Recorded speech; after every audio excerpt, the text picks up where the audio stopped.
Excelente, buenos días a todos. Mi nombre es Omar Agudelo, yo soy residente de Medicina de Urgencias.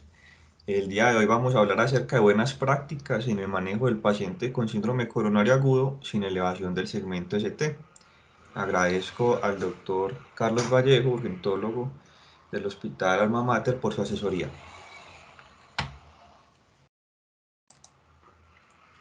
Vamos a hablar entonces inicialmente de algunas generalidades acerca del síndrome coronario agudo, que se consideran buenas prácticas en salud y algunas buenas prácticas acerca del diagnóstico y tratamiento del síndrome coronario agudo sin elevación del segmento ST. Y finalmente, algunas conclusiones. Debemos recordar que el dolor torácico es un motivo de consulta frecuente en los servicios de urgencias y que puede ser causado por una variedad de afecciones, entre ellas el infarto agudo de miocardio. Uno de cada 10 pacientes con síntomas sugestivos de síndrome coronario agudo finalmente terminan diagnosticados con un infarto. Y la enfermedad cardiovascular, perdón, es la principal causa de muerte en el mundo. Casi la mitad de todas estas enfermedades cardiovasculares terminan siendo enfermedades isquémicas del corazón. En nuestro país, para el 2019, las enfermedades isquémicas del corazón representan el 16% de todas las defunciones no fetales y, según datos del DANE, durante la primera mitad de este año representan alrededor del 18%.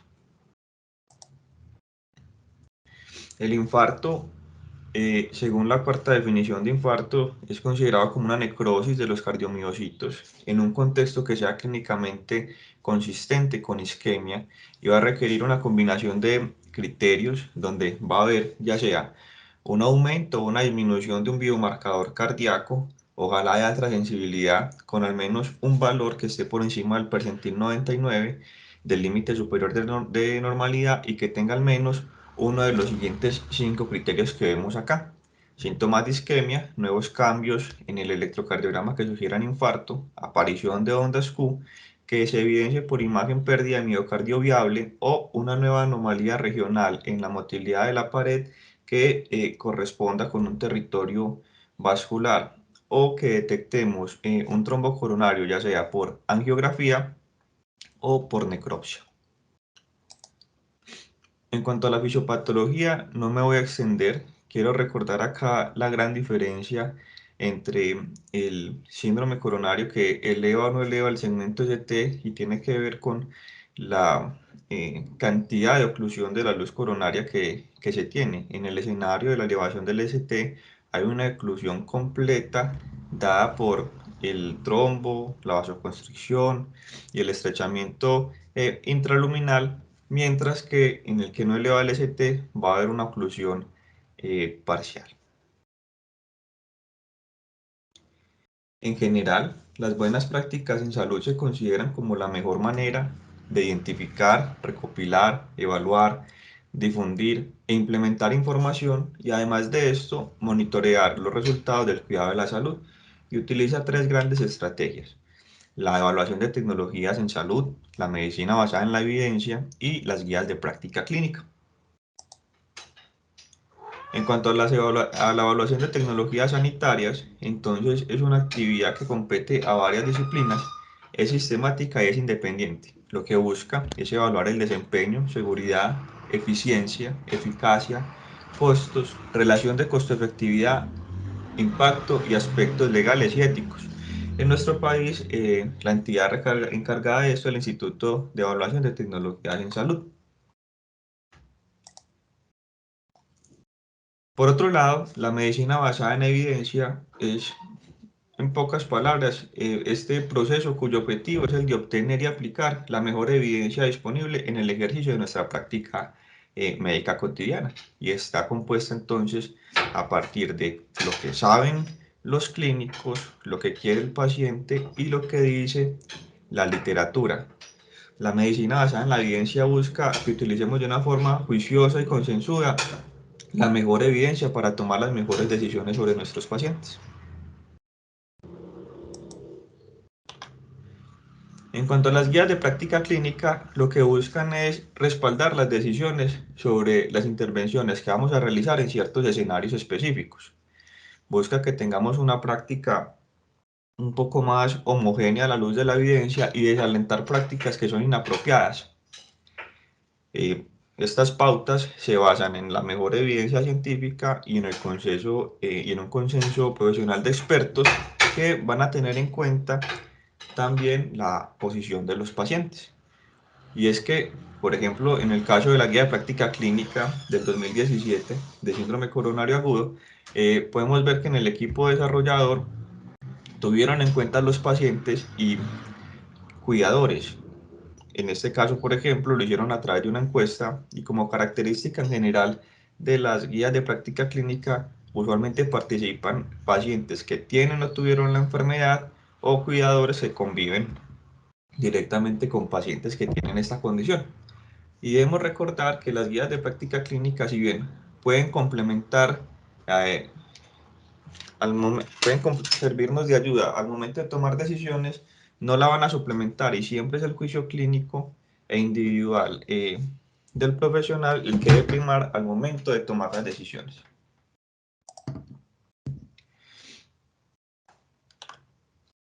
Por un lado, sabemos que nos hace falta a veces información para poder tomar decisiones en nuestra práctica clínica. Pero también se ha visto que es que tenemos la información y no la aplicamos. En este estudio, que si bien está un poco viejito, nos mencionan que después de hacer el ajuste del riesgo, por cada 10% que tengamos de adherencia a las guías, podemos disminuir un 10% en la probabilidad de mortalidad intrahospitalaria. Y es que la adherencia es algo bastante importante porque de nada nos sirve tener la información si no la estamos utilizando bien. Y la Organización Mundial de la Salud nos define 5 grandes dimensiones de la adherencia que van a tener que ver con factores relacionados con el sistema de salud y el talento humano en salud, con factores sociales y económicos, con factores relacionados con la terapia, factores relacionados con el paciente y otros factores relacionados. Y acá creo que es muy importante, ya que estamos hablando de la participación de los pacientes, es que tenemos que hacer un buen ejercicio médico y debemos darle información al paciente suficiente para que él entienda la severidad de su condición, para que él entienda lo importante que es ser adherente al tratamiento tanto farmacológico como no farmacológico y al momento de realizar nuestras prescripciones buscar lo que es la comodidad posológica. Sabemos que el paciente es mucho más adherente si tiene medicamentos en presentaciones combinadas o si el paciente tiene que usar el medicamento solo una vez al día y no dos o tres.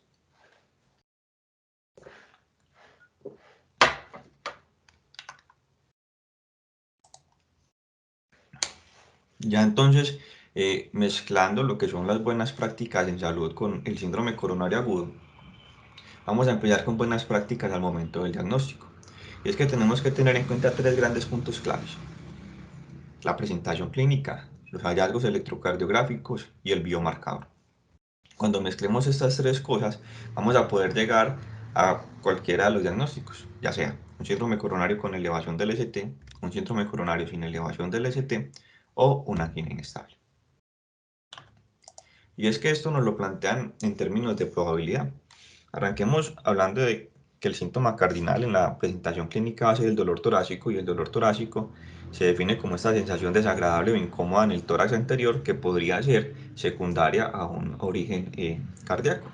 Este se puede dividir como agudo o estable, siendo el agudo cuando es un dolor de nueva aparición o que implica un cambio en el patrón, la intensidad o la duración comparado con episodios previos. Y el dolor estable cuando los síntomas son crónicos y se asocian con precipitantes persistentes, como por ejemplo el esfuerzo o el estrés emocional. Y según las características de ese dolor, el dolor podría ser más probable o menos probable que sea de origen isquémico. Miremos, por ejemplo, acá en esta tabla de características clínicas al momento del diagnóstico del síndrome coronario agudo, propuesto por la llama en su revisión en su serie de examen clínico racional. Como podemos ver en la columna de la izquierda, el test, y en las columnas subsiguientes, tanto la sensibilidad, especificidad, LR positivo, negativo y los valores predictivos, tanto positivos como negativos. Y es que los hallazgos que tienen un valor predictivo positivo más fuerte son, por ejemplo, cuando el dolor se nos irradia a ambos brazos, cuando el dolor es similar a otros episodios previos de isquemia o cuando hay un cambio en el patrón en las últimas 24 horas. En la columna final podemos ver que entre las características que tienen un valor predictivo negativo más alto es cuando el dolor se asocia, por ejemplo, a síncope o dolor pleurítico. Y en la mitad tengo señalado la irradiación a los brazos. Y es que clásicamente nos han dicho que el dolor torácico de origen isquémico se irradia a la mano izquierda y quizás sea más frecuente que así sea, pero cuando se irradia a el brazo derecho tiene una mayor especificidad. Existen diferentes escalas que nos pueden ayudar a discriminar, sobre todo cuando queremos evaluar el dolor torácico de bajo riesgo. Para esto existen escalas como el HART score o el EDAX, y pareciera que el EDAX es un poco más útil al momento de discriminar a este paciente de bajo riesgo, como podemos ver en la gráfica de abajo a la derecha. Por otro lado, los hallazgos electrocardiográficos pueden variar desde eh, un electrocardiograma normal en el 30% de los casos, hasta alteraciones transitorias en el segmento ST o alteraciones en la onda T, y la guía nos muestra el siguiente esquema donde podemos ver inversión aislada de la onda T, depresión del segmento ST, elevación transitoria del segmento ST, que como su nombre lo dice va a ser transitoria porque va a durar menos de 20 minutos, pero los puntos de corte son iguales a los que trabajamos en infarto con elevación del segmento ST. El patrón de Winter y el patrón de Wellens, inversión de la onda U en reposo y bajo voltaje del QRS. Con respecto a las troponinas, más bien con respecto a los biomarcadores cardíacos, ellos, pues no existe un biomarcador ideal. Realmente el biomarcador cardíaco va a ser algo que aún está en desarrollo. Desde 1950 ya se venían utilizando algunas estrategias que eran poco específicas. Hoy en día ya trabajamos con troponinas de alta sensibilidad, sin embargo, aún encontramos lugares donde debemos trabajar con ensayos convencionales. Y es que, ¿qué beneficios nos ofrecen las troponinas de alta sensibilidad? Lo que nos va a permitir es detectar de una mejor manera qué paciente tiene un valor normal de troponinas y un valor alterado de troponinas. ¿Cómo así que normal? Sí, la idea de una troponina ultrasensible es que incluso en pacientes que no tengan lesión miocárdica tengan un nivel detectable de troponinas, pudiendo servir eh, de una forma más eficiente para hacer el rollout dado su valor predictivo negativo. Explico. Un paciente que tenga un dolor torácico de características isquémicas y tenga un nivel muy bajo de troponinas, con seguridad puedo descartar a este paciente y empezar a trabajar sobre otros diagnósticos diferenciales. Miremos acá cómo es la cinética de estas troponinas. Y es que durante la primera hora las troponinas pudieran eh, em- em, empezar a ser sensibles, y conforme pasa el tiempo van a ser detectables, van a empezar a aumentar, van a hacer un pico, una meseta y después van a tener un descenso.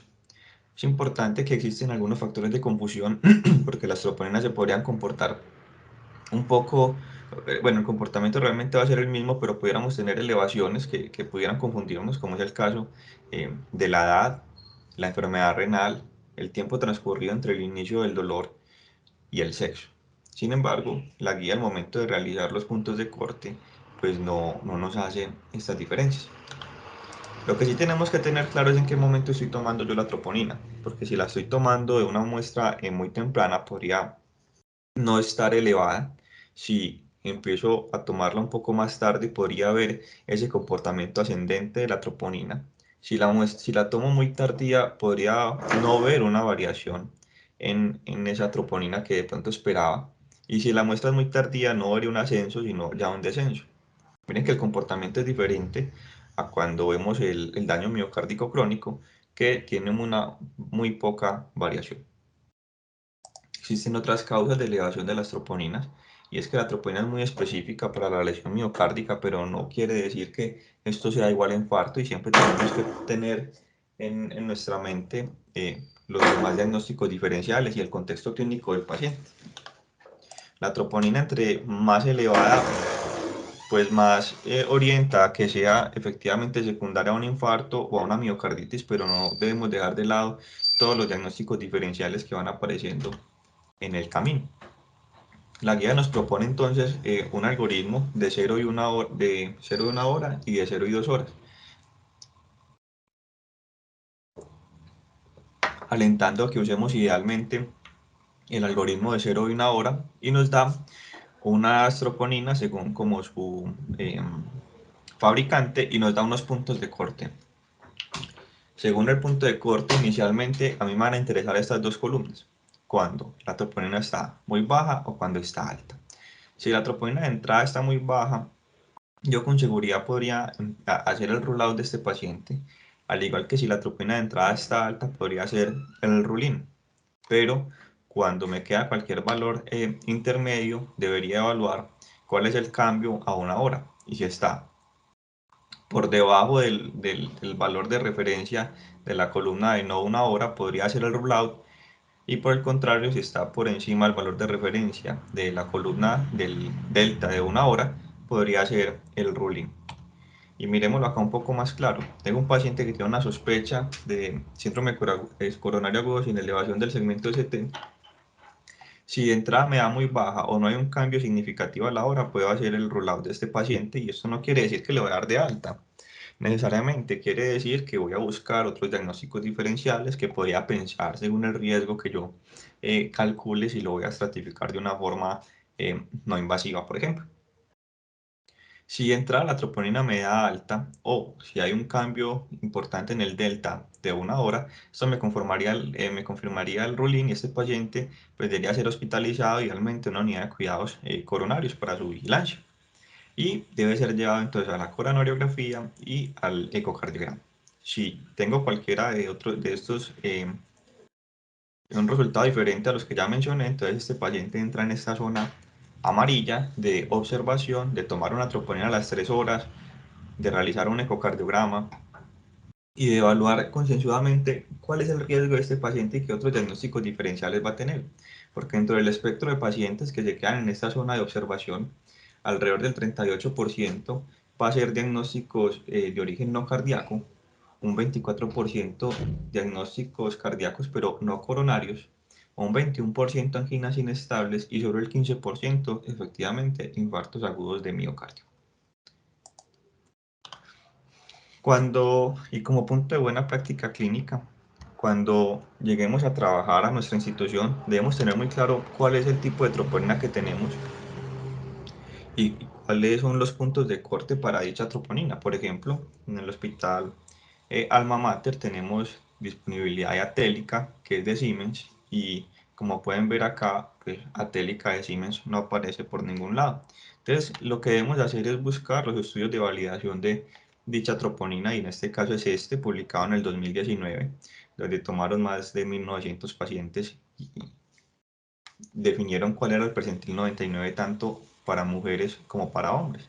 Y acá en la gráfica de la derecha podemos ver el algoritmo de 0 y 1 horas, donde si los síntomas llevan más de 3 horas y la troponina es menor a 3 nanogramos por, menor o igual a 3 nanogramos por litro, podríamos hacer el rollout con seguridad de este paciente, mientras que si de entrada el valor a las 0 horas es mayor a 120 nanogramos por litro, podríamos hacer el rollout, el rolling, perdón, y tendríamos acá los puntos de corte para los cambios para 1 hora, y en este algoritmo el punto de corte para las 3 horas.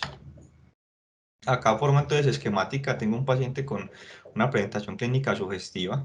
Si el electrocardiograma de entrada es diagnóstico, haría el rule-in, y estamos hablando de aproximadamente del 5 al 10% de todos los pacientes.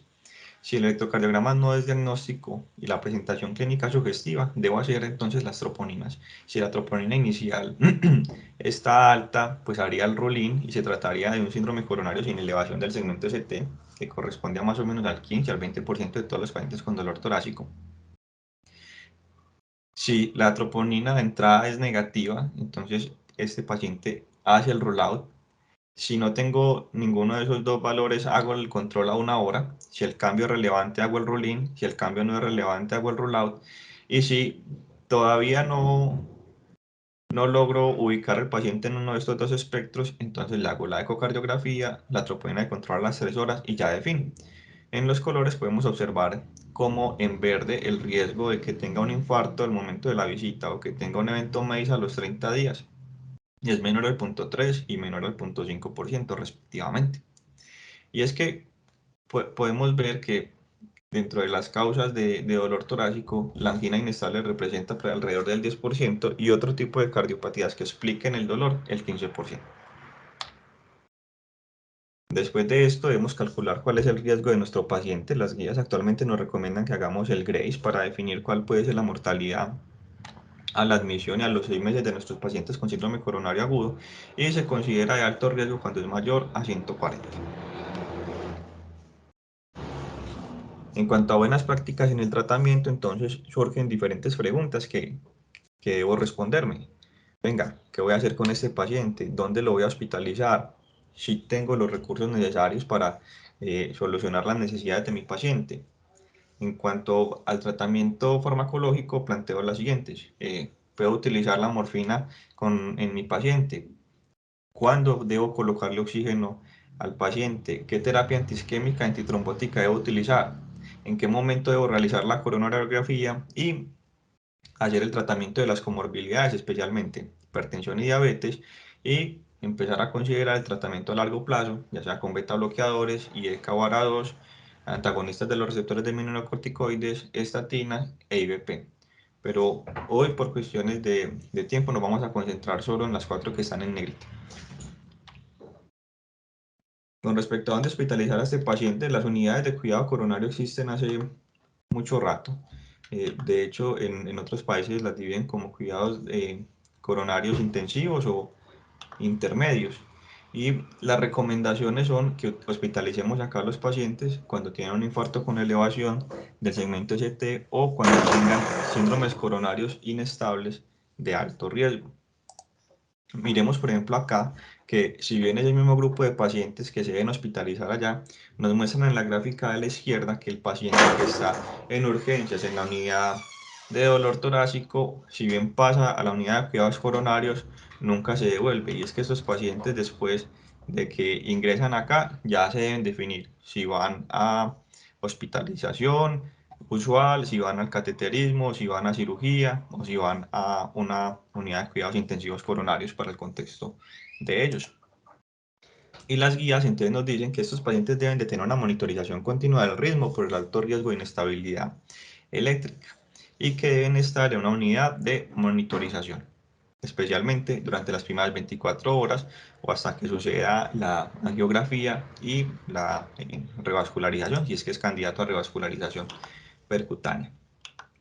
Por el lado del uso de la morfina, les traigo este metaanálisis del 2019 que busca evaluar la seguridad de la morfina en los síndromes coronarios agudos. Y es que acá en este forest plot vemos la, la evaluación del infarto recurrente, donde podemos observar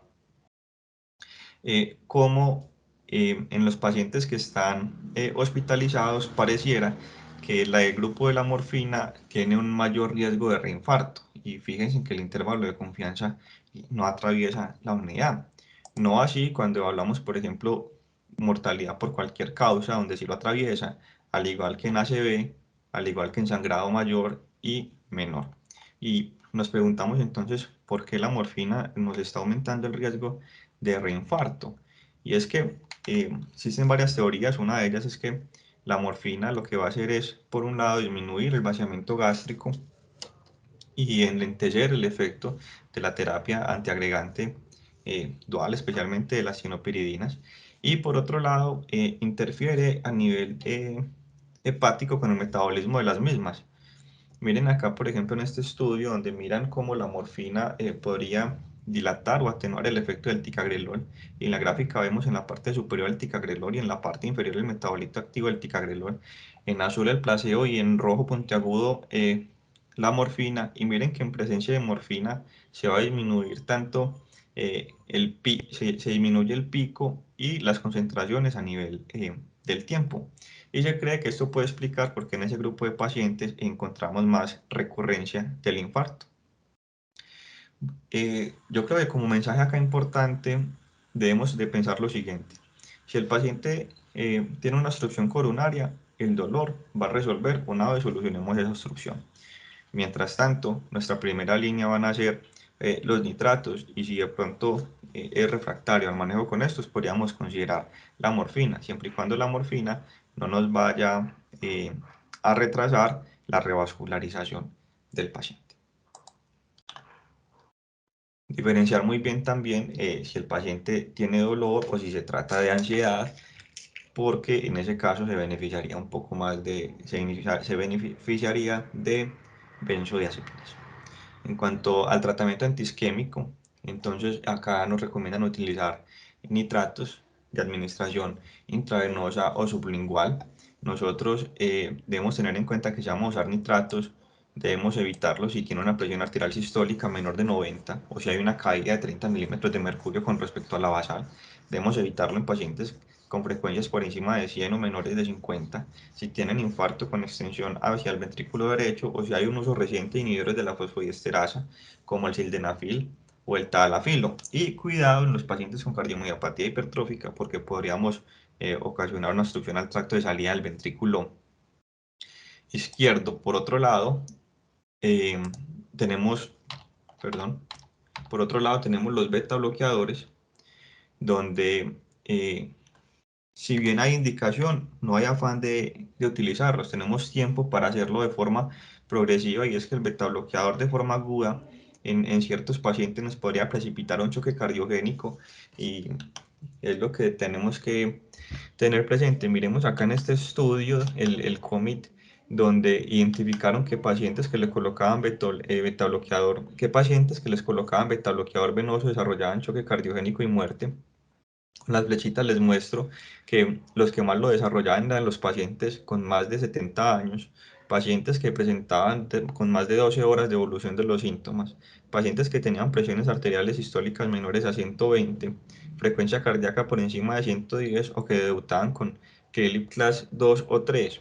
Entonces, esos son los que consideramos predictores de alto riesgo para choque cardiogénico, y en esas poblaciones no deberíamos iniciar tempranamente el uso de beta bloqueadores. Por otro lado, en cuanto a la terapia antitrombótica, que está compuesta tanto por un lado la antiagregación y por otro lado la anticoagulación, debemos de evaluar siempre el riesgo isquémico y el riesgo de sangrado de nuestros pacientes y evaluar los factores tanto intrínsecos como extrínsecos para poder tomar una mejor decisión. En cuanto a la terapia antiagregante, el ácido acetil salicílico está desde hace muchos años en nuestro medio y ha demostrado pues su impacto sobre desenlaces duros en prevención secundaria.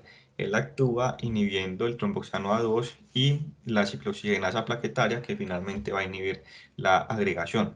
La guía nos dice que debemos utilizar tabletas de liberación inmediata y la dosis de carga oscila entre 150 y 300 y la dosis diaria entre 75 y 100, pero en nuestro medio usualmente utilizamos 300 y 100, y las guías americanas dicen que si el paciente venía tomando aspirina, no usemos carga, sino que demos solo 100 miligramos. Por otro lado, tenemos entonces los inhibidores de la 2PY12, que tenemos principalmente prasugrel, ticagrelol y clopidogrel. Voy a tratar de explicarles las características de cada uno y cuál sería entonces el escenario para utilizarlas. El prasugrel es una tienopiridina irreversible que va a tener un inicio de acción rápido, entre 30 minutos y 2 horas. Este va a ser superior tanto al ticagrelol como al clopidogrel en términos de efectos sobre desenlaces duros, como disminución de eventos isquémicos o disminución de la incidencia de muerte, infarto de miocardio o accidente cerebrovascular. Sin embargo, pues va a tener un poco más de riesgo de sangrado que el clopidogrel, pero no más sangrado que el ticagrelol, como se vio en el estudio ISAR-REACT-5. La dosis de carga del prasugrel es de 60 miligramos y luego continuamos con 10 miligramos día. excepto en los pacientes que pesan menos de 60 kilos o que tienen más de 75 años, donde daremos solo 5 miligramos al día. Este medicamento está contraindicado si el paciente tiene historia de ACV o de isquemia cerebral transitoria. Lo debemos utilizar una vez conozcamos cuál es la anatomía coronaria, porque de darlo como carga, bueno, primero en los estudios siempre se dio después de la coronariografía, y segundo, el medicamento que más se va a demorar en depurar antes de la revascularización quirúrgica en caso de que el paciente la necesite. Por otro lado tenemos el ticagrelor. Este también este, a diferencia del anterior, es reversible, pero también tiene un inicio de acción rápida. Va a ser superior al clopidogrel, como lo demostró el estudio Plateau en el 2009, donde disminuyó la muerte por causas cardiovasculares, infarto, fase B, pero tenía un poco más de tasa de sangrado que no relacionado pues con el procedimiento. En este caso, la dosis de carga es de 180 y se continúa con una dosis diaria de 90 miligramos cada 12 horas. Esta es la única molécula que llegue a dar 2 veces al día, lo que podría ir un poco en contra acerca de la comodidad posológica. Característicamente, este medicamento puede causar disnea y bradicardia, a veces tan importante que nos obliga a cambiar durante el seguimiento de molécula, y este solo debería esperar 5 días a su depuración en caso de que el paciente requiera revascularización quirúrgica. Finalmente, el clopidogrel, esta tiene un inicio de acción un poco más diferido. Miren que va a iniciar entre 2 a 6 horas. El papel actual del clopidogrel va a ser cuando exista contraindicación o no disponibilidad de las otras moléculas. En este caso, la carga sería de 600 miligramos y la dosis diaria sería 75 miligramos. Y se debería esperar 5 días a su depuración en caso de que el paciente requiera eh, revascularización quirúrgica. Otro aspecto a considerar y en el marco de las buenas prácticas es que estos medicamentos tienen una variación en el precio importante. Miren cómo el clopidogrel puede oscilar entre 200 y 1.300 pesos, mientras que el prasugrel puede valer más de 6.000 pesos, comparado con el ASA, que el ASA puede valer desde 39 pesos. Y esto se los menciono y es el valor a nivel comercial, porque a veces tenemos pacientes que podrían tener inconvenientes con sus aseguradoras, que podrían no garantizar el medicamento, y vemos que un paciente, después de que es revascularizado y que le colocan, por ejemplo, stent, es muy importante la adherencia a los medicamentos. Hemos tenido casos de pacientes en los que suspensión de un par de días del clopidogrel ya vuelven y se reinfartan por una trombosis intrastem. Entonces, si yo considero que mi paciente, si tuviera algún problema con la aseguradora, no tuviera la capacidad de estar comprando este medicamento, como es el caso del prasugrel, si bien podría parecer que es superior, deberíamos considerarle que el manejo de este paciente debería ser con clopidogrel, que es un poco más barato.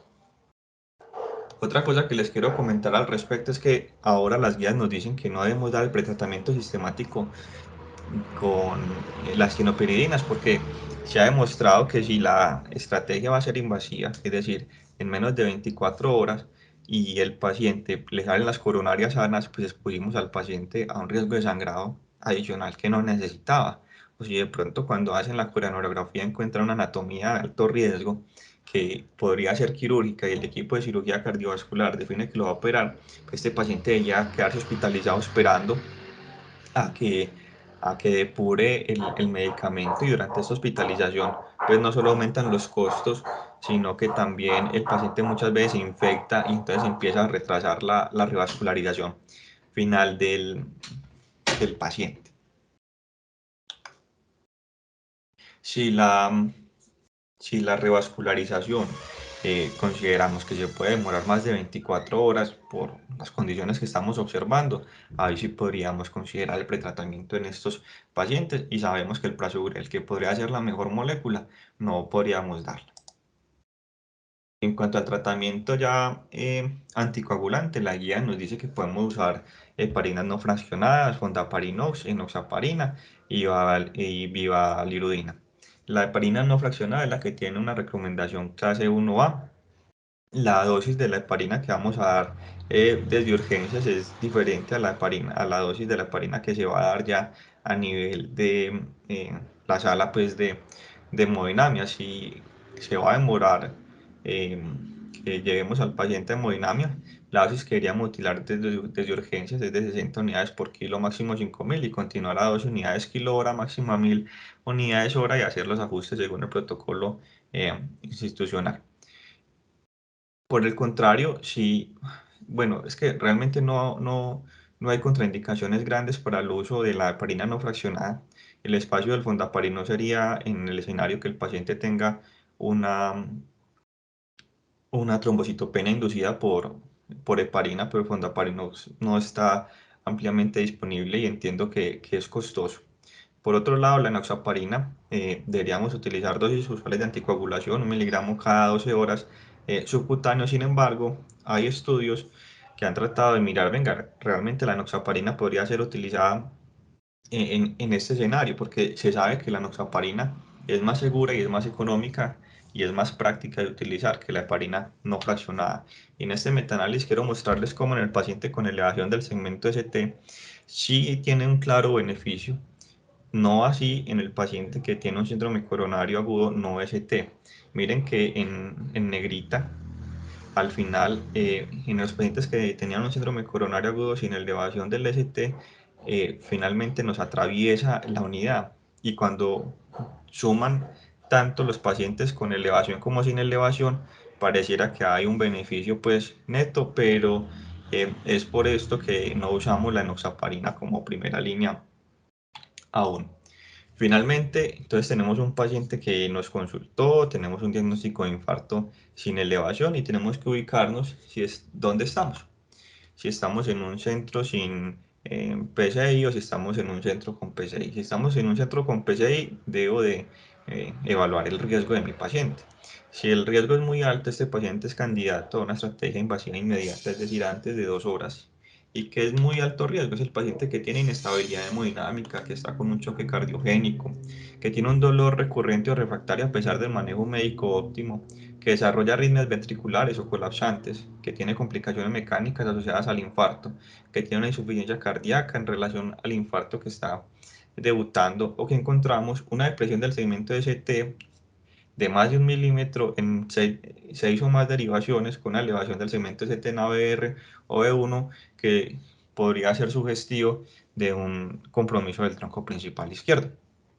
Por otro lado, si el paciente tiene un riesgo alto, este debería tener una estratificación invasiva temprana, es decir, antes de 24 horas. Y es el paciente que tiene un diagnóstico establecido de infarto sin elevación del ST, o en aquel que vemos cambios dinámicos del segmento ST, el paciente que sufre un paro cardíaco y es reanimado exitosamente, y finalmente aquellos que tengan un puntaje Grace por encima de 140. Miren que si yo me encuentro en un escenario de urgencias que no tenga una disponibilidad inmediata eh,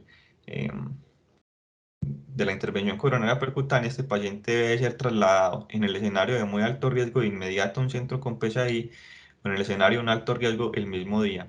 Si el riesgo de nuestro paciente es bajo, deberíamos mirar si el paciente se beneficia de una estrategia de estratificación invasiva o no invasiva, de acuerdo a lo que vimos, por ejemplo, en la charla de esta semana. Para finalizar, entonces, recordemos que el paciente va a tener unas características clínicas sugestivas. Vamos a tener un electrocardiograma, en este caso no diagnóstico, y según el comportamiento de las troponinas, sea al ingreso, a la hora o a las 3 horas, podríamos hacer el ruling de este paciente. Debemos de dar el tratamiento con aspirina y con una tienopiridina. Ya vimos cuáles podrían ser las características de cada paciente que se podría beneficiar de cada una de ellas. La anticoagulación dijimos que la heparina no fraccionada es la que tiene recomendación 1A en este escenario. Ya sabemos entonces qué pacientes se consideran de alto riesgo o de riesgo alto y en qué momento debemos hacer la angiografía coronaria. Y ya según lo que salga en la coronariografía se definirá si el paciente se beneficia solo de la revascularización percutánea o si va a necesitar probablemente una revascularización quirúrgica, y es el momento en el que se interconsultaría al equipo de cirugía cardiovascular. Ya al alta, entonces este paciente, también según la evaluación del riesgo isquémico y el riesgo de sangrado, se definiría si es candidato a una terapia de 12 meses de antiagregación dual estándar o si se beneficia de extenderla un poco más o por el contrario de, de acortarla. No olvidar que estos pacientes tienen que tener una rehabilitación cardíaca ojalá iniciarla incluso después de la revascularización, y que estos pacientes van a tener unas metas en cuanto al perfil lipídico, en cuanto a los controles de presión y de glicemia, y empezar a mejorar todos los demás hábitos de vida. Como conclusión, entonces, quiero recordarles que la adherencia a las buenas prácticas en salud durante todo nuestro acto médico, lo que van a buscar es una atención de calidad. La atención de calidad eh, busca los mejores desenlaces en nuestro paciente de acuerdo a la mejor evidencia disponible y de acuerdo a los recursos que tengo en ese momento para brindar la atención. Debemos de reconocer el contexto institucional en el que estamos y qué necesita mi paciente, como en el escenario de las troponinas. Debemos saber interpretarlas según la marca que tengamos, y si no la tenemos ahí en la guía, pues buscarla. Y finalmente, para nosotros como urgentólogos creo que es importante que si tenemos la disponibilidad de la PCI en menos de 24 horas, no realicemos el pretratamiento de estos pacientes, porque con frecuencia terminan esperando a la depuración del pretratamiento que le dimos para poder ser llevado a cirugía. Muchas gracias. Muchas gracias, doctor Omar, por la presentación. Abrimos entonces el espacio de la discusión. Les pido entonces a quien vaya a participar levantar la mano para poder darle el orden de participación. Aún no veo ninguna mano levantada para hay varias manos participar. levantadas. Sí, Varias. sí, señor, hay dos manos levantadas. Eh, Sale David de primero y Daniel Escobar. bueno, no las veo. Omar, Entonces, adelante, Luis David. Omar, muchas gracias por la charla. Yo creo que se trataron puntos claves y hiciste un buen manejo del tiempo. Te quiero hacer una pregunta basada en la realidad de nosotros. Nosotros sabemos que los estudios que avalan el hecho de esperar el uso de la antiagregación con los inhibidores de PY2 se basan en esencia en estudios con uso de CLOP, de Prasugrel y Taquegrelol, basados en la farmacocinética de ellos, de que son de rápida acción, como bien lo dijiste, y en esencia se hacían después de que el paciente iba a la coronografía. ¿Vos podrías creer o asumirías que podríamos adaptar esa práctica clínica, teniendo en cuenta que no en todos los centros tenemos esos dos medicamentos y que muchas veces no tenemos el clopidogrel, para seguir esa recomendación de esperar las 24 horas, hasta un 24 horas, perdón, el uso del PY2? Es decir, tú podrías adaptar esas recomendaciones usando clopidogrel.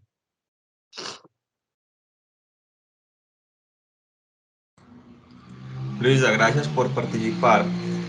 Hombre, yo creo que por un lado, pues debemos trabajar con lo que tengamos disponible. Y si no tenemos disponible las otras moléculas, que todas tres ya se encuentran a cargo de la UPC, pues, y que no requieren una formulación especial, pues tenemos que trabajar con lo que tengamos.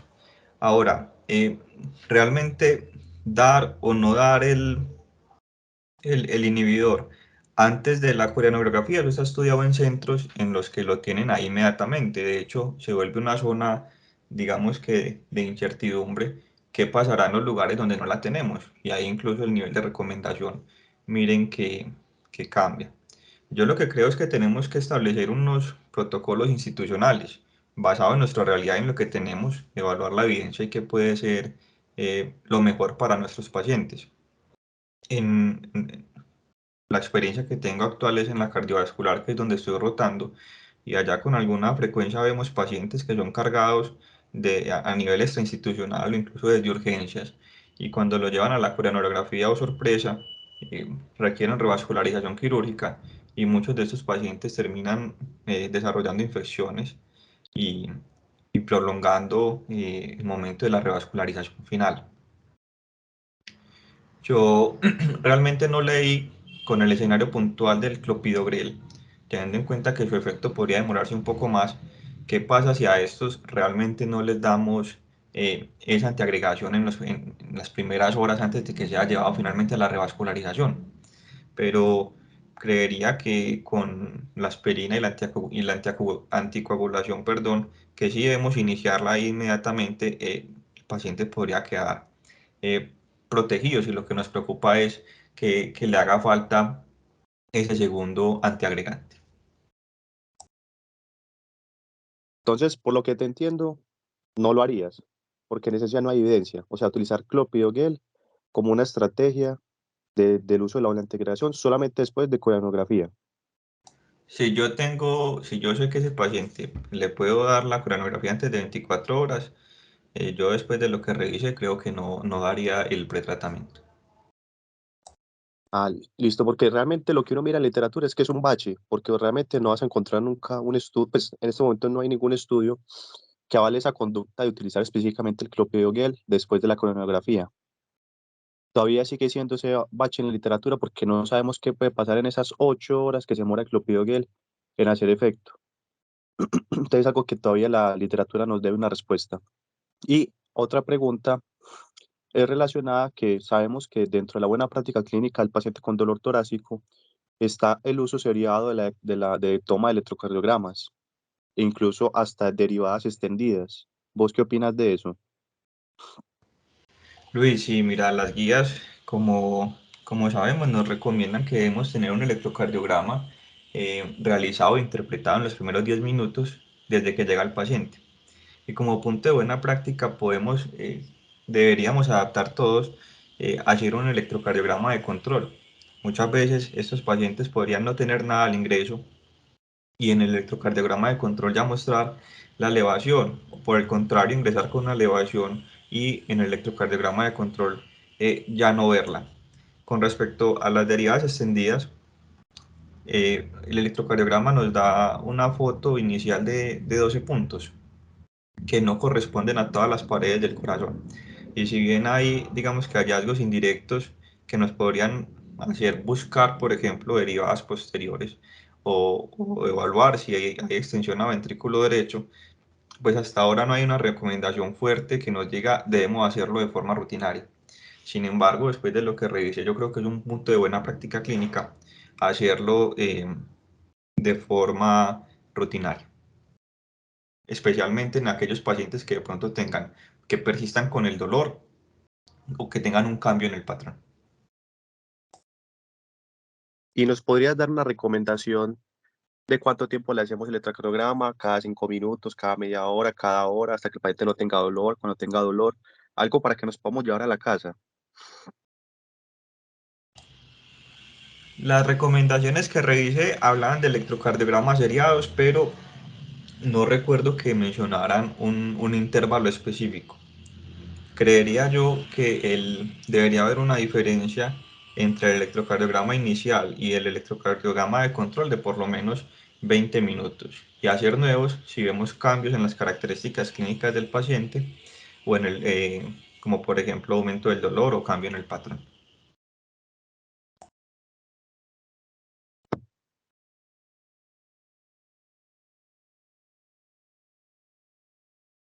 No sé, Luisa, si conoces una recomendación puntual de cada tanto. Claro. Mira, por recomendación de expertos lo que nos dicen es que paciente con una alta probabilidad pretest de tener un síndrome coronario agudo se va con electrocardiograma, derivadas extendidas y un electrocardiograma cada 30 minutos durante las primeras 2 horas. El electrocardiograma será más frecuente o a necesidad si las características clínicas del paciente cambian. Es decir, comienza a ser inestabilidad eléctrica, el dolor comienza a empeorar, comienza a ser signos de bajo gasto o congestión. Ahí sería otro electro.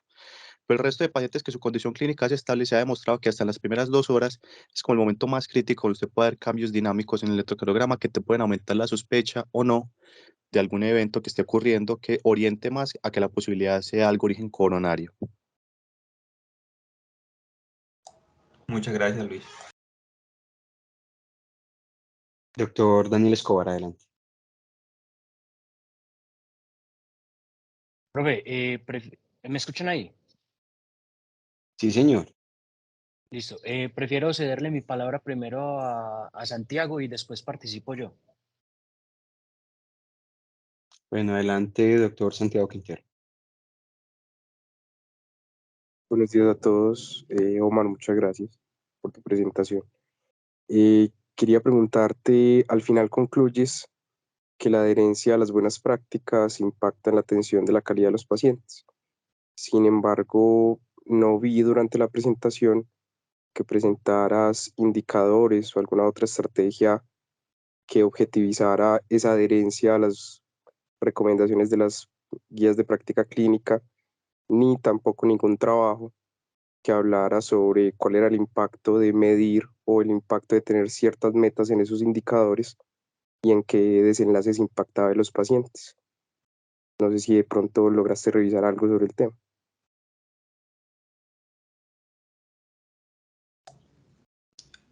Santi, es cierto, es cierto.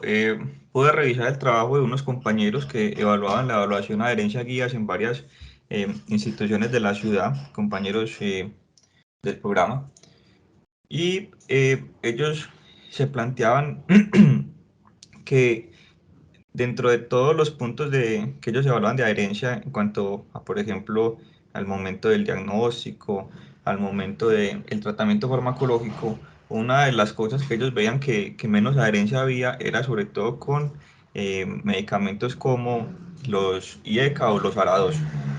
Y ellos planteaban dentro de su discusión que como barreras para poder acceder a estas guías, uno era el conocimiento y dos era que muchas veces la guía nos hablaba de medicamentos que de pronto no estaban disponibles, como era la discusión que planteaba ahorita el doctor Luis David.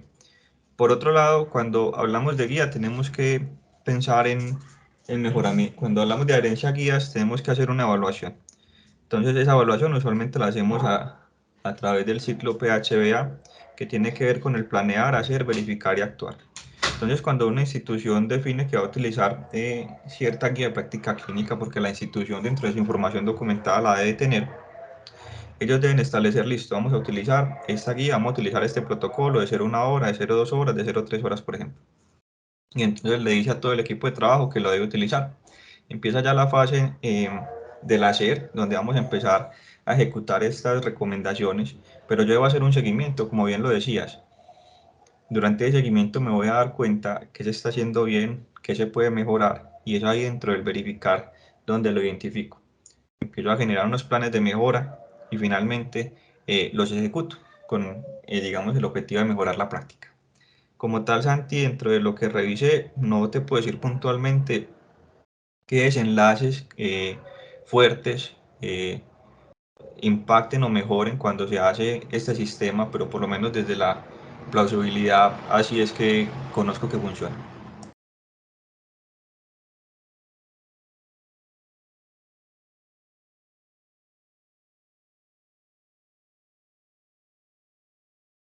Doctor Daniel Escobar, ahora tiene usted la palabra.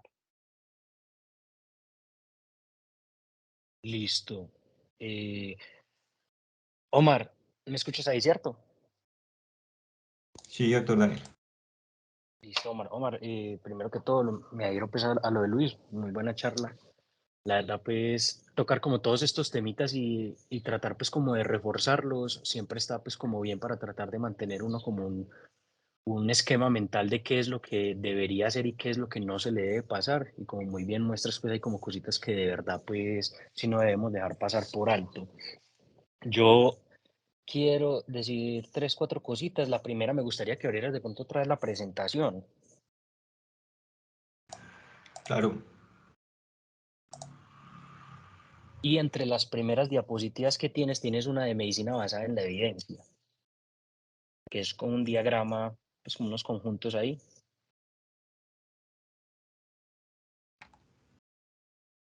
Está acá. Sí, es. Yo creo que acá, pues con lo de la parte de buena práctica clínica, acá está como resumido, pues como la idea grande de qué es lo que uno debería hacer y cómo es que debe tratar de estar interpretando, pues como todo este cuento de buenas prácticas clínicas y de medicina basada en la evidencia. Y esto es muy importante porque es que yo creo que siempre nos estamos quedando en donde está el que es como rojizo y el azul de arriba. Siempre nos estamos quedando solamente como con esos dos partes, pues como el conglomerado, y estamos olvidando pues casi que por completo la parte de la derecha, y a veces incluso estamos dejando muy por fuera la parte de la experticia clínica y a veces incluso el sentido común. No es raro que últimamente pues se vea mucho esa idea de lo que diga el artículo, y lo que dice el artículo es palabra de Dios y es lo que se hace sin tener ni siquiera pues como en cuenta al paciente en la toma de decisiones y sin tener siquiera también presente el sentido común. Incluso muchas veces simplemente nos pegamos de leer un artículo solamente porque es muy novedoso y olvidamos que es solamente un estudio en una población pues muy específica y que no es raro también que se quede uno como con la primera página simplemente del artículo, donde muchas veces nos hemos dado cuenta que cuando uno hace el análisis pues a profundidad son muchas veces estudios que ni siquiera se pueden aplicar a la población de uno o que tienen unos errores importantes pues que uno no debería dejar pasar por alto. Entonces esta parte de medicina basada en la evidencia me parece pues que es fundamental siempre estar como pues, haciendo pues como una unión de estos tres eslabones como lo tienes ahí pues muy bien mostrado y tratar de pronto en muchas ocasiones dejar de comer como tanto cuento y siempre tratar de poner todo como a la luz, no solamente de lo que dice el documento como evidencia, sino también del sentido común y de lo que le sirve al paciente y lo que el paciente debe querer, no estar tomando siempre decisiones por él mismo, como lo hacemos muchas veces de forma automática. Había otra diapositiva que tenías del uso de nitratos y yo no sé si fue que se me cortó o algo, pero creo que dijiste algo de obstrucción del tracto de salida del ventrículo, pues como obstrucción dinámica del tracto de salida. Dani, No sé si lo estaba relacionando a ese medicamento como tal o de pronto a otro medicamento. Dani fue a ese. Bueno, yo la verdad pues no, tendría que volverme a sentar pues ahí a buscarlo, no lo conocía pues con el uso de nitratos pues como de generar pues como tanto ese cambio de forma tan importante, lo conocía pues con el uso por ejemplo de digitálicos y estos pues que hacen lo de la obstrucción dinámica del tracto de salida. Igual pues lo busco bien, pero si tú me dices pues que lo encontraste y todo eso, ahora me doy pues como la leída, porque fue como que me quedó así esa idea ahí como suelta, pero entonces sí era así como lo decías, con el nitrato y la obstrucción dinámica del tracto de salida del ventrículo izquierdo. Dani, dentro de lo que revisé, lo encontré así como de pronto uno de los aspectos a tener en consideración y estoy de acuerdo que no es el más frecuente o el que nos enseñan todo el tiempo y precisamente por eso decidí incluirlo. Ah, bueno, no, incluso perfecto pues que lo hayas traído así porque lo encontraste como algo no como tan frecuente para tenerlo ahí como en cuenta. La otra, y ya casi para terminar, era en cuanto a estos scores pues de predicción y para el manejo pues de los pacientes cuando están llegando con un dolor torácico, mencionas pues lo del Heart Score y el EDAX. Yo no sé, yo pues como que en últimas me quedo muy en que se puede utilizar como cualquiera de los dos sin como encaminarme mucho como entre el uno y el otro, porque es que en últimas pues cuando uno mira como los análisis van como muy de la mano, incluso en unos como que es mejor el uno que el otro, pero esas diferencias incluso uno mira como porcentualmente, nunca van como por encima de un 1%, siempre van como un 0,6, un 0,3 o algo así. Y también pues hay que mirarlo con las combinaciones que le hacen, que incluso en muchas tratan de estar del todo tranquilos, porque es que la idea de estos scores es estar tranquilo con el paciente que de pronto vamos a considerar enviarlo a la casa, de meterlo incluso con un conglomerado pues con troponinas, o sea, utilizar este score más troponinas, solamente pues con una medición y ya estar pues como del todo tranquilos, obviando pues como la parte de lo de la definición de si está antes o después de cierta cantidad de tiempo, pues cuando ya se puede mostrar la técnica como claramente positiva después de instaurado el dolor. No sé, ¿tú quedas como con la misma idea o prefieres una sobre la otra en base a lo que estabas revisando? Dani, estoy de acuerdo. Existen múltiples scores que podemos utilizar. Realmente lo que nos buscan es respaldar esa idea que ya deberíamos tener de ese paciente de bajo riesgo, ¿cierto? Estoy de acuerdo en que dependiendo del estudio que miremos, nos podría mostrar superioridad pequeña de uno sobre otro. Yo personalmente me gusta más el EDAX porque es netamente clínico, ¿cierto?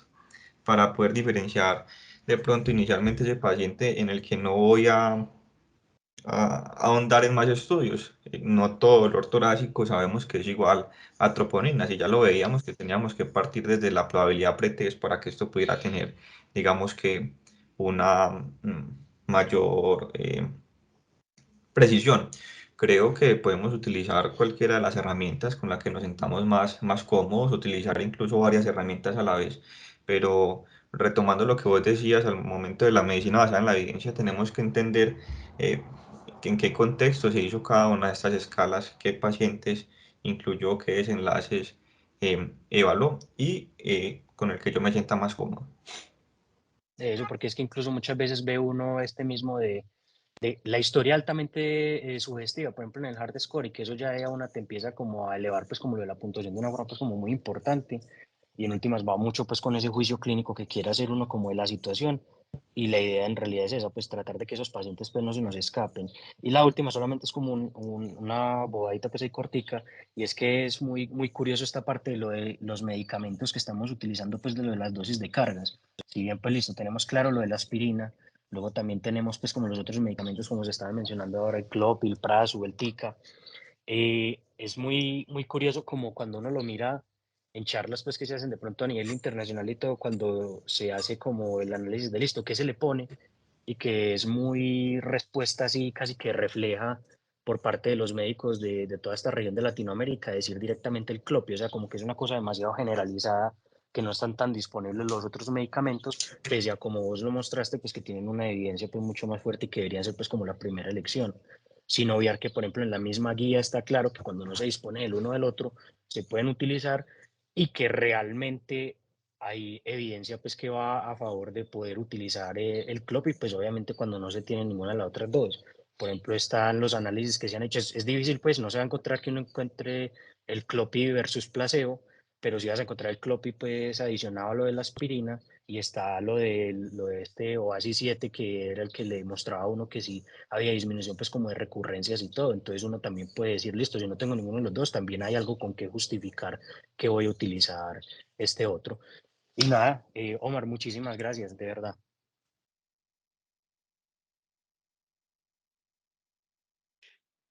Doctor Sebastián Osorio, y cerramos con la intervención del doctor Sebastián. Buenos días para todos. Omar, agradecerte por la revisión, los puntos de la práctica. Creo que es un tema muy extenso para hablar en el tiempo que lo hiciste. Digamos que tengo un comentario y también una pregunta. El comentario sobre el pretratamiento con respecto a las intervenciones anteriores. Yo, digamos, desde un punto de vista muy personal, soy, digamos, que un fanático mayor al clopidogrel y al prazo, al ticano, y de hecho más al clopi que al prasugrel, más por las condiciones que Omar lo mencionaba en cuanto a economía, la parte administrativa, la parte de que aún hay pacientes a los que no se les entrega el prasugrel. Y una vez cuando receta esa evidencia se queda con la pregunta de qué tanto la diferencia en riesgo de trombosis del stent entre todos estos tres, y de que el hecho de que el plazo sea menor supuestamente que el clopi se va a la falla que hay intrínseca al clopidogrel dependiendo de los polimorfismos genéticos de los pacientes. Y de hecho ya hay un estudio muy grande que demostró que si se hace si se seleccionan pacientes que sean responsables a clopidogrel por polimorfismo genético, no hay diferencias entre trombosis comparado con prasugrel. Entonces, en realidad no diría que esos estudios primarios, ¿cierto? Todos que conocemos el plato, todos, en realidad con esa diferencia en retrombosis, ¿qué tanto en realidad se debe a que los pacientes en realidad eran pacientes diversos que no sabemos si genéticamente van a ser responsables o no, aunque de un punto de vista pragmático no le va a mandar ese prueba pues, a todo el mundo. Y entonces hay cierto beneficio en cuanto a la parte más, digamos que administrativa. Ahora sí, el plazo tiene sus indicaciones y estoy a favor de ellas, y las mando, pues lo mandaría también en caso de que veas el paciente. Solo como bajar en el tintero de eso. Yo creo que el TICA debería tender como más a desaparecer, porque ya hay un ensayo de prazo comparado con TICA que le podemos mejorar el prazo, y tenemos ensayos de clopi comparado con prazo, con clopi en escenarios de polimorfismos estudiados que les va igual. Entonces, en ese sentido, creía yo que esos son los dos que deberíamos continuar.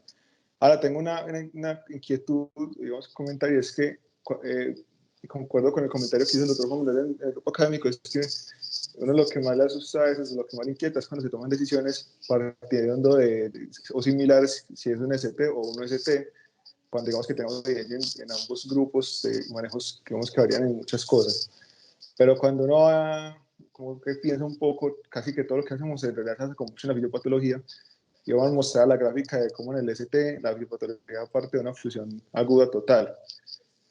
Pero hay trabajos que incluso han mostrado que hay pacientes con no ST que también le hacen la coronariografía y que no están, y que están ocluidos totalmente también. No sé si, Omar, de pronto alcanzaste a contar algo sobre qué tantos pacientes o qué tan frecuente es eso de que uno tenga un OCT y en realidad existen ocluidos totales. Porque si partimos de eso, esos son pacientes que si están ocluidos totales son los pacientes a los que más hay que correrles hacerles la coronariografía, ¿cierto? Porque es lo que, uno de los parámetros de forma subrogada que más se asocian con falla cardíaca, muerte e incluso arritmias fatales. Entonces, si Omar encontró algo, ¿qué tan común es que uno tenga un OCT y en realidad sí se tapa del todo? Sebas, gracias por tu participación.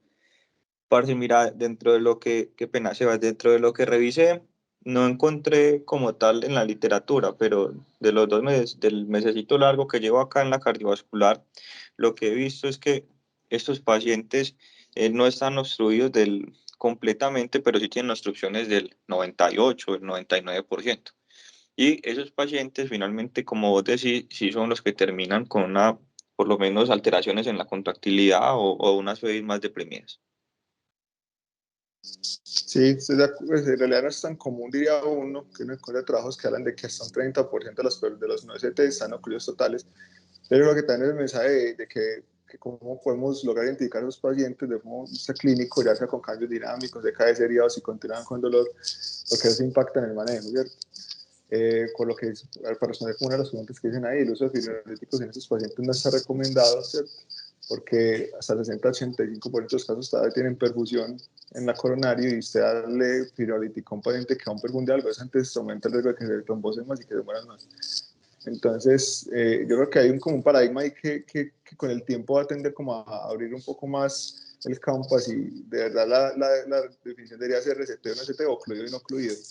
Pero desde el punto de vista clínico nosotros no vamos a ver la coronariografía pues así cuando llega el paciente, ¿cierto? Pero es un mensaje de que de pronto hay más cosas allá del electro, de las tromboninas que nos deben indicar que el paciente hay que estaticarlo mucho más rápido. Gracias. Bueno, y hay una mano adicional levantada la doctora Verónica y ya cerramos con esta intervención.